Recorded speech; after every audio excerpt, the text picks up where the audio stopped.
Bismillahirrahmanirrahim. Assalamu alaikum student. I welcome you all on my YouTube channel Shahid academy.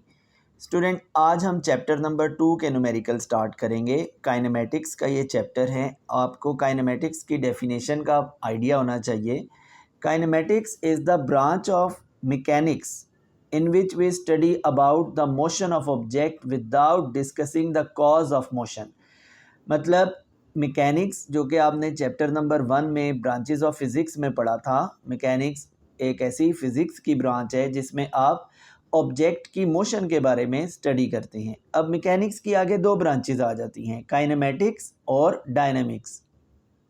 तो student kinematics के अंदर आप study करते हैं motion of object without discussing the cause of motion. यानी आपने इसमें कॉज ऑफ मोशन नहीं पढ़ना. मतलब कि आपने ये नहीं डिस्कस करना कि ये जो ऑब्जेक्ट मूव कर रहा है इस पर कितनी फोर्स लग रही है, इसमें कितना इसको क्या फोर्स ऑफ फ्रिक्शन फेस करनी पड़ रही है, वट एवर कुछ भी. यानी ये कॉजेज़ के बगैर हमने जस्ट स्टडी करना है, ठीक है. जबकि डायनेमिक्स जो कि चैप्टर नंबर 3 है उसमें आप पढ़ेंगे study of motion of object, it's causes and effect. ये सब आप डायनेमिक्स में पढ़ेंगे. तो let's start our numerical number 1. आप स्टेटमेंट देखें. A train moves with a uniform velocity of 36 kilometre per hour for 10 second. Find the distance travel by it. अब देखिए इसमें सबसे पहले आपने इस चीज़ का ख्याल रखना है कि ये बॉडी मूव कर रही है तो ये कैसे मूव कर रही है. अब देखें ये यूनिफॉर्म वेलोसिटी से मूव कर रही है. तो जब कोई ऑब्जेक्ट यूनिफॉर्म वेलोसिटी से मूव करता है तो उसमें एक्सेलरेशन नहीं होता. अब जब एक्सेलरेशन नहीं है तो इसका मतलब इक्वेशन ऑफ मोशन का तो सवाल ही पैदा नहीं होता, वो तो लग ही नहीं सकती. तो यहाँ सिंपल आप डिस्टेंस का फॉर्मूला अप्लाई करेंगे बिकॉज आपने क्या फाइंड करना है, डिस्टेंस ट्रेवल बाय इट. तो आपके पास स्पीड का फार्मूला पड़ा है डिस्टेंस ओवर टाइम, और अगर डिस्टेंस निकालना हो तो स्पीड मल्टीप्लाई बाय टाइम, ये डिस्टेंस निकालने का फार्मूला होता है, ठीक है. अब यहाँ पर आपके पास स्पीड गिवन है 36 किलोमीटर पर आवर. आप इसको मीटर पर सेकंड में चेंज करेंगे. तो स्टूडेंट याद रखिएगा किलोमीटर पर आवर को मीटर पर सेकंड में चेंज करने के लिए हमेशा 1000 से मल्टीप्लाई करना है और 3600 से डिवाइड करना है, ठीक है. 3600 से डिवाइड क्यों करना है, क्योंकि 1 आवर में 3600 सेकंड्स होते हैं. और 1000 से मल्टीप्लाई इसलिए करना है क्योंकि 1 किलोमीटर में 1000 मीटर होते हैं.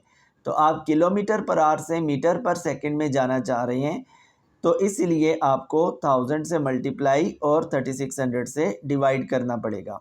तो ये आंसर आएगा 10 मीटर पर सेकंड, ठीक है, क्लियर. उसके बाद टाइम कितना है, 10 सेकंड. यानी ये जो बॉडी है ये 10 मीटर पर सेकंड की वेलोसिटी से 10 सेकंड तक ट्रैवल करती है. मतलब इसकी वेलोसिटी में कोई चेंज नहीं आता. तो इस दौरान में इसने कितना डिस्टेंस ट्रैवल किया होगा ये हमने फाइंड करना है. तो हम सिंपल यहाँ पे रिक्वायर्ड में लिख देंगे distance as question mark. Formula लगेगा distance is equal to speed multiply by time. Speed की जगह v सिंबॉलिक फार्मूला और टाइम को t से रिप्रेजेंट करते हैं. वैल्यू पुट करेंगे, v भी 10 है और टाइम भी 10 है तो 10 इंटू 10 100 मीटर. ये आपका सिंपल सा आंसर आ जाएगा. Let's start question 2.2. इसकी स्टेटमेंट सबसे पहले देखें. A train start from rest, it moves through 1 kilometer in 100 second with uniform acceleration. What will be its speed at the end of 100 second. तो स्टूडेंट आप देखें यहाँ ट्रेन स्टार्ट फ्रॉम रेस्ट का वो जिक्र कर रहा है. इसका मतलब है इनिशियल वेलोसिटी क्या है, 0, ठीक है. क्योंकि जब भी कोई बॉडी फ्रॉम रेस्ट स्टार्ट हो रही है तो आपने फ़ौरन इनिशियल वेलोसिटी को 0 ले लेना है, ठीक है. इट मूव्स थ्रू 1 किलोमीटर, यानी डिस्टेंस कितना है 1 किलोमीटर जो कि 1000 मीटर के इक्वल होता है. इन 100 सेकेंड, टाइम भी दिया हुआ है 100 सेकेंड. सबसे पहले आपने न्यूमेरिकल में से जो डाटा होता है गिवन होता है वो एक्सट्रैक्ट करना होता है और देखना होता है कि फाइनल रिक्वायर्ड क्या है. यानी आपने ये चेक करना है इसमें क्या चीज़ मालूम करनी है.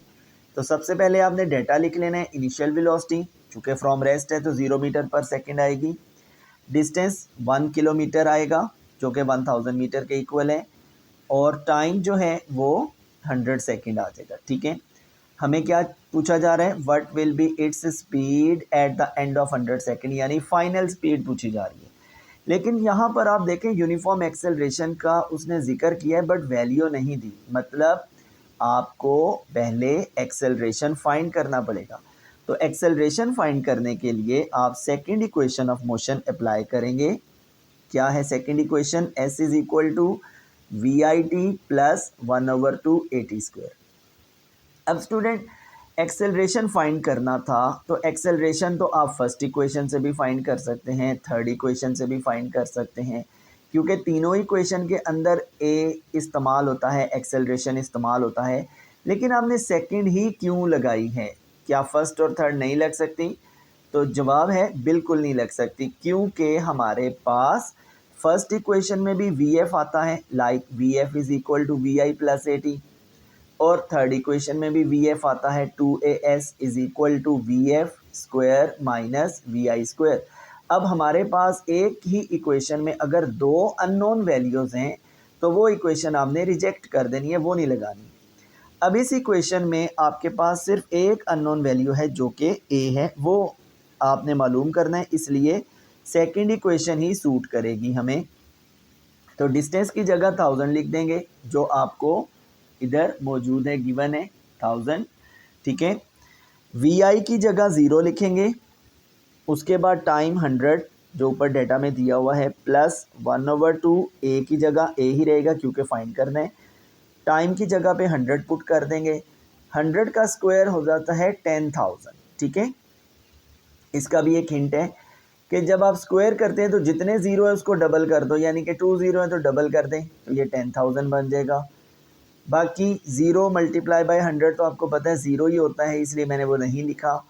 तो सिर्फ इतना जो पोर्शन था ये वाला, ये मैंने शिफ्ट कर लिया नीचे 1/2 a इंटू 10,000, और इधर इस साइड पे 1000 लिख दिया। अब आप देखें 10,000 को 2 पे डिवाइड करें तो 5000 a आ जाता है, यानी कि ये a एज इट इज़ आ जाएगा। ठीक है, a को अकेला छोड़ दें।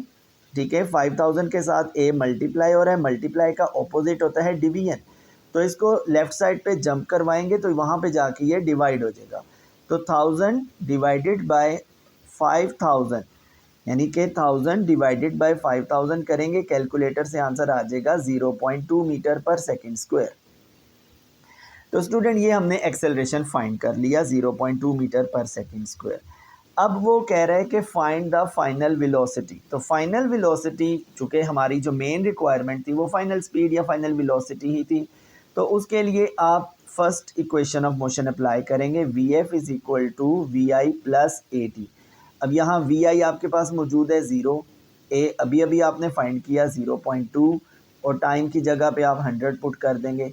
100 को 0.2 से मल्टीप्लाई करेंगे तो ये बनेगा 20, और 20 में ये 0 ऐड करेंगे तो खैर वो तो 20 ही रहेगा। ठीक है जी, ये क्लियर हो गया।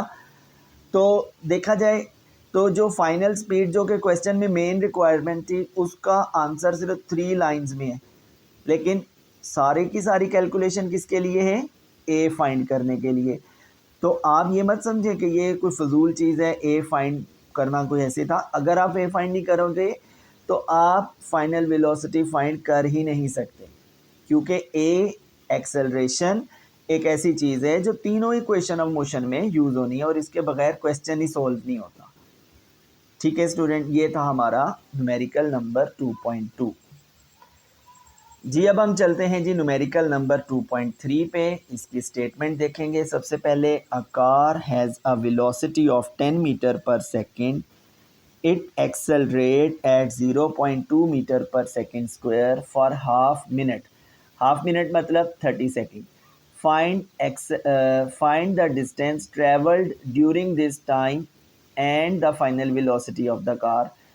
तो इसमें हमें दो चीज़ें फाइंड करने को कहा गया है। एक तो डिस्टेंस जो इसने हाफ मिनट में यानी कि 30 सेकेंड में ट्रेवल किया है, plus final velocity of the car, ये भी हमने फाइंड करना है। तो सबसे पहले हम लोग इनिशियल वेलोसिटी लिखेंगे जो क्वेश्चन में गिवन है 10 metre per second. Acceleration B उसने क्वेश्चन में दिया हुआ है 0.2 मीटर पर सेकंड स्क्वायर। टाइम है हाफ मिनट 30 सेकंड होता है, वो मैंने 30 सेकंड लिख दिया है। ठीक है जी, हाफ मिनट मतलब 30 सेकंड। हमने क्या चीज़ फाइंड करनी है, सबसे पहले डिस्टेंस फाइंड करना है। तो डिस्टेंस के लिए हम second equation of motion apply करेंगे।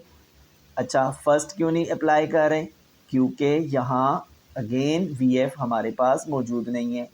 ठीक है, इसलिए और दूसरी मज़े की बात, फर्स्ट में एस भी नहीं है, यानी कि अगर डिस्टेंस मालूम करना है, एक तो वी एफ भी नहीं है ना, और दूसरा डिस्टेंस की वैल्यू जो मालूम करनी है वो भी नहीं है। ठीक है, first equation V F is equal to we I plus A T होता है। ठीक है जी, सेकेंड इक्वेशन इसलिए लगाई है कि हमारी सारी रिक्वायरमेंट पूरी हो रही है। हमने कोई भी इक्वेशन लगाने का फैसला इस बात से करना होता है कि हमें क्या चाहिए और हमारे पास क्या गिवन है। ठीक है, अब देखें हमारे पास वी आई मौजूद था 10, टाइम हमारे पास मौजूद था 30, 1/2 एज इट इज़ आ गया। ए भी हमारे पास मौजूद था और अगेन टाइम फिर से 30 का स्क्वायर। बाकी ये सारी चीज़ें पूरी हैं, डिस्टेंस फाइंड करना है तो सेकेंड इक्वेशन ही लगेगी। ठीक है, थर्ड इक्वेशन में भी डिस्टेंस है लेकिन उसमें वी एफ भी मौजूद है और वी एफ हमारे पास नहीं है, इसलिए थर्ड इक्वेशन रिजेक्ट हो जाएगी। अच्छा, अब इसकी